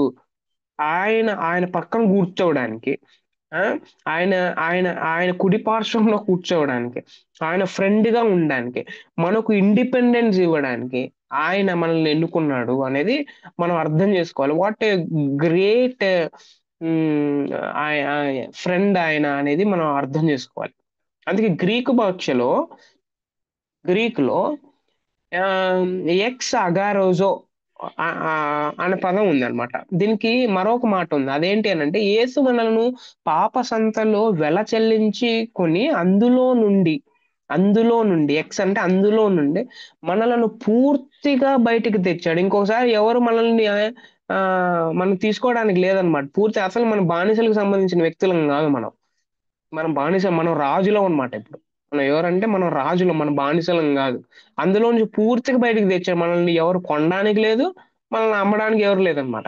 వీఆర్ ఫ్రీ అనేది మనం అర్థం చేసుకోవాలి. మూల్యం చెల్లించుట చేత విడుదల పొందుకొనుట అనేది దీని అర్థం అన్నమాట. దీని అర్థం. అందుకే చాలా రెఫరెన్సెస్ ఉన్నాయి దీనికి. అదేంటంటే పాపపు దాస్యం నుండి విమోచించాడు, మనల్ని ఇట్లాంటి మాటలు ఎందుకు విమోచించాడు అని ఇంత ఎంఫసైజ్ చేస్తున్నారు బైబిల్లో ఉన్న రచయితలు అంటే, అవును, సంతలో ఉన్న వాళ్ళం, పాప సంతలో క్రీస్తు వచ్చి ఆయన ఒక వెలుగులాగా వచ్చి మనల్ని ఏం చేశాడు అని అంటే మనల్ని కొని ఇంకా బాబు, నువ్వు ఎవరు నేను కొనడానికి లేదు, అసలు నేను కూడా నీ మీద డామినెన్స్ చూపించను, you are very free now అని మనల్ని కొనేశాడు మూల్యం చెల్లించి తన మరణం ద్వారా. అందుకు ఆరాధన చేయాలి ఆయన్ని మనం. మూడోది ఏంటి అని అంటే యేసు ప్రభు చేసింది ఏంటంటే ప్రాయశ్చిత్తం చేశాడు. రోమా 3 తర్వాత 1 యోహాను 4 అధ్యాయం మీరు చదివితే గ్రీక్ భాషలో ఈ ప్రాయశ్చిత్తానికి వాడబడిన పదం ఏంటి అనంటే హిలాస్మోస్ అనే పదం వాడారు. దీనికి శాస్త్రీయమైన గ్రీకులో అంటే క్లాసికల్ గ్రీకులో ఓకే క్లాసికల్ గ్రీకులో దేవుణ్ణి శాంతింపజేయుట లేకపోతే ఆయన కోపమును మళ్లించుట అనే అర్థం వస్తుందన్నమాట. ఓకే దీనికి భిన్నంగా ఒక ఒక ఒక సారి అంటే ఒక్కసారి కూడా వ్రాయబడలేదు. దీనికి భిన్నంగా ఒక్కసారి కూడా వ్రాయబడలేదు.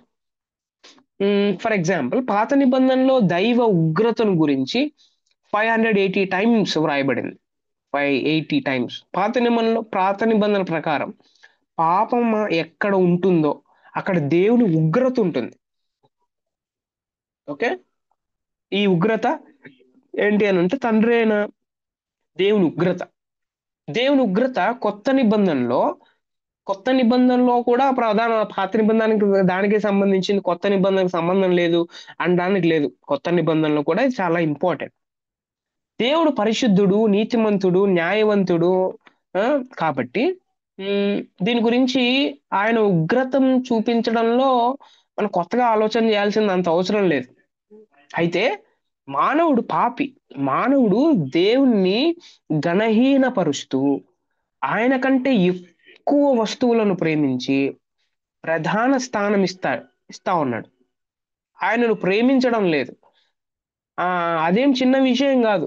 మనం కొన్నిసార్లు అనుకుంటాం అదేంటి అని అంటే అంటే దేవునికి ప్రథమ స్థానం ఇవ్వకపోతే ఆయన కంటే ఎక్కువ ఎవరినైనా ప్రేమిస్తే ఏంటి దీంట్లో ఏముంది అని కొంతమంది అనుకుంటా ఉంటారు. ఇదే పెద్ద విషయం కాదు అని అనుకుంటా ఉంటారు. కానీ బైబిల్ ప్రకారం ఇది పెద్ద విషయం అనేది మనం అర్థం చేసుకోవాలి. అందుకే పాపం అంతటిపై పరిశుద్ధ శాపం వేలాడుతూనే ఉంది. శిక్షించకపోవడం ఒకవేళ పరిశుద్ధమైన దేవుడు చేయకపోతే అది ఏమవుతుందనంటే అది అది అన్యాయం అవుతుంది. అయితే దేవుని ఉగ్రతను యేసుక్రీస్తు తనపై వేసుకొని ఓకే మన పాపములను బట్టి తాను శిక్షను అనుభవించి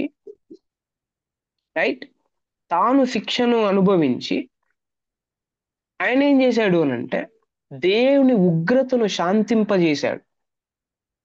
తద్వారా దేవుని నీతియుక్త ఆజ్ఞలన్నీ ఏమైతే ఉన్నాయో all righteous demands of God fulfilled అనేది మనం అర్థం చేసుకోవాలి. యేసుక్రీస్తు ప్రాయశ్చిత్తం వల్ల దేవుని యొక్క నీతియుక్త ఆజ్ఞలు ఏమైతే ఉన్నాయో అన్ని నెరవేర్చబడ్డాయి. ఎందుకనంటే ఉగ్రత కూడా వచ్చేసింది. దేవుడు ఉగ్రత కూడా చూపించాడు. అయితే ఎవరు వేసుకున్నారు ఆ ఉగ్రత అనంటే యేసు ప్రభు వేసుకున్నాడు, తన మీద వేసుకున్నాడు. అయితే మామూలుగా ఉగ్రత ఎవరి మీదకి రావాలా?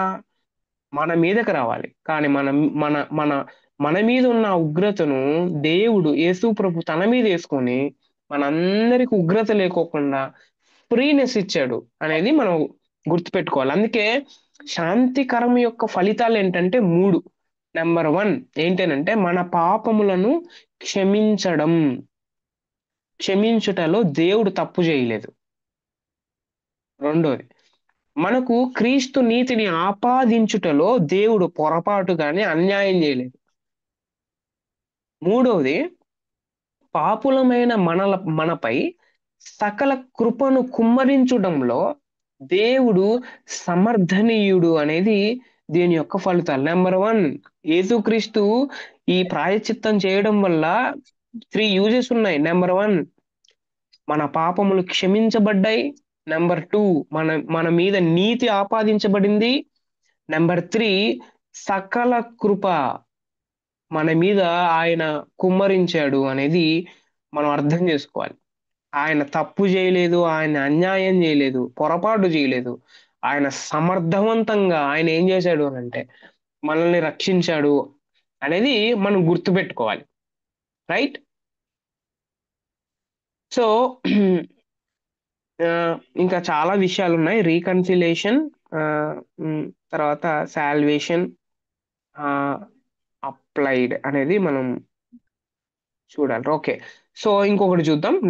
ఈ ఫైనల్ వన్, యేసు ప్రభు మనందరిలో చేసింది ఇంకోటి ఏంటి అనంటే రీకన్సిలేషన్ చేశాడు. ఓకే. రీకన్సిలేషన్ సయోధ్యత. ఏంటి దీనికి అర్థం ఏంటి? దైవ శాస్త్రం అంటే థియాలజీలో సయోధ్య సిద్ధాంతం చాలా ఇంపార్టెంట్. చాలా ప్రాముఖ్యమైనది. ఇది సిద్ధాంత స్పష్టతకు, వాక్య పరిచర్య శక్తికి చాలా అవసరం ఇది. రీకన్సిలేషన్ అన్నది.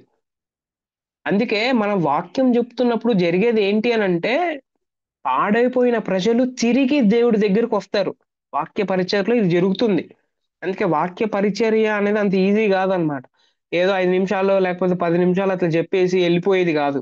మనం ఏం చేస్తున్నామనంటే, ప్రజలను దేవుని తట్టు త్రిప్పుతున్నాం. దేవుని తట్టు వారిని నడుపుతున్నామనేది మనం అర్థం చేసుకోవాలి. Very, very important task.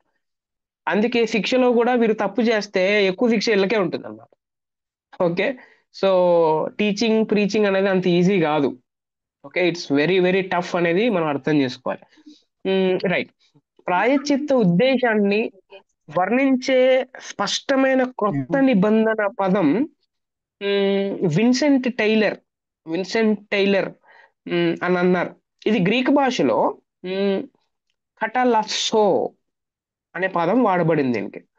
దీనికి రెఫరెన్సెస్ రోమా పత్రికలో, మొదటి కొరింథీలో, రెండో కొరింథీలో ఈ పదం వాడారు. ఓకే. రీకన్సిలేషన్. మొత్తానికి 11 సిట్యుయేషన్స్‌లో 11 సందర్భాలలో మానవుడు దేవునితో సమాధానపరచబడుట అనే అర్థముతో ఈ పదం వాడబడింది. ఓకే. కొన్ని దృక్పథాలున్నాయి. కొన్ని ఒపీనియన్స్ ఉన్నాయి. నంబర్ 1 విలియం జీటీ షెడ్ అనే వ్యక్తి దేవుడు మానవునితో సమాధానపరచబడ్డాడు అని ఆయన చెప్తాడన్నమాట. చార్ల్స్ హోల్జ్ అనే ఈ వ్యక్తి ఏమంటాడంటే దీని గురించి, దేవుడు, మానవుడు ఒకరితో ఒకరు సమాధానపరచబడ్డారు అని అంటారు. ఏహెచ్ స్ట్రాంగ్ అనే ఈ వ్యక్తి ఏమంటాడంటే, మానవుడు దేవునితో సమాధానపరచబడ్డాడు అని అంటాడు. ఏది ఏమైనప్పటికీ మనం గుర్తుపెట్టుకోవాల్సింది ఏంటంటే, దేవుడు మానవునితో లేకపోతే మానవుడు దేవునితో సమాధానపరచబడ్డాడు. ఎవరి వల్ల అనంటే యేసుక్రీస్తు వల్ల అనేది మనం గుర్తుపెట్టుకోవాలి. దీనికి ప్రధాన లేఖన భాగంలో ఇప్పుడు ఇచ్చాను. మొదటి కొరింథీ 5వ అధ్యాయం 17వ వచనం నుంచి, రోమా 5వ అధ్యాయం 6, 11 నుంచి, ఎఫెసీ 2వ అధ్యాయం 16, కొలస్సీ 1వ అధ్యాయము. ఈ రెఫరెన్సెస్ అన్ని దేని గురించి చెప్తాయంటే, దేవుడు మానవునితో సమాధానపరచబడ్డాడు యేసుక్రీస్తు ద్వారా అనేది మనం గుర్తుపెట్టుకోవాలి. పాపము ద్వారా సంబంధం తెగిపోవడంతో దేవుని నుండి మనం వేరే పోయాం నిజంగంటే. అయితే యేసుప్రభు ఏం చేశాడు అనంటే, ఆ సంబంధం, ఆ రిలేషన్‌షిప్‌ని మళ్ళీ తిరిగి తెచ్చాడు గదా! దాన్నే రీకన్సిలేషన్ అని అంటారు. ఓకే. ఈ రీకన్సిలేషన్ ద్వారా దేవుడు అంటే మానవుడితో సమాధానపరచబడ్డం ద్వారా జరిగే ఫలితాలు 4 ఉన్నాయి. ఓకే. కొంతమంది అనుకుంటా ఉంటారు దేవునితో అంత రిలేషన్‌షిప్ అవసరమా? అంత అవసరమా? అని ఒకవేళ క్వెషన్ ఏసుకుంటే దానికి రిజల్ట్స్ దానివల్ల వచ్చే 4 ఫలితాలు ఏంటి అనంటే, ఫస్ట్ నంబర్ 1 దేవునితో సమాధానం దొరుకుతుంది. రెండోది దేవుని యొద్దకు ప్రవేశం దొరుకుతుంది. మూడోది దేవుని పిల్లలుగా దత్తత జరిగిద్ది. ఓకే. నాలుగోది విశ్వవ్యాప్త సంయోధ్య జరుగుతుంది. అంటే మొత్తం యూనివర్సల్‌గా రీకన్సిలేషన్ జరుగుతుంది. యేసు ప్రభు ఈ రీకన్సిలేషన్‌తో మనకు చేసిందేంటంటే దేవునితో పరిచాడు. రెండోది దేవుని యొద్దకు ప్రవేశం ఇచ్చాడు. మూడోది దేవుని పిల్లలుగా మనం తీర్చబడుతున్నాం. తర్వాత అందరిని మన ద్వారా తన యొద్దకు తీసుకుపోవడానికి దేవుడు ఒక వెపన్‌గా లేకపోతే ఒక ఇన్‌స్ట్రుమెంట్‌గా నన్ను వాడుకుంటున్నాడు అనేది మనం అర్థం చేసుకోవచ్చు. ఓకే. సో, కాబట్టి యేసు ప్రభు మనందరి ఎడల చేసిన ఈ గొప్ప కార్యం ఏమైతే ఉందో, ఈ గొప్ప కార్యం చాలా ఇంపార్టెంట్ అనేది మనం అర్థం చేసుకోవాలి. ఆయన లేకుండా తండ్రి ఎన్నిక లేకుండా, కుమారుని యొక్క నెరవేర్పు లేకుండా, పరిశుద్ధాత్మ రక్షణ అన్వయింపు లేకోకుండా మనం రక్షింపబడే ప్రసక్తే లేదు అనేది మనం గుర్తుపెట్టుకోవాలి. అందుకే ఈ రోజుకి ఈ లెసన్ చాలు. పరిశుద్ధాత్మ రక్షణ అన్వయింపు అన్నది మనం నెక్స్ట్ వీక్ వినడానికి ఆహ్, ప్రయత్నం చేద్దాం. సో ఇంతటితో ఈరోజు క్లాసు నేను స్టాప్ చేస్తాను.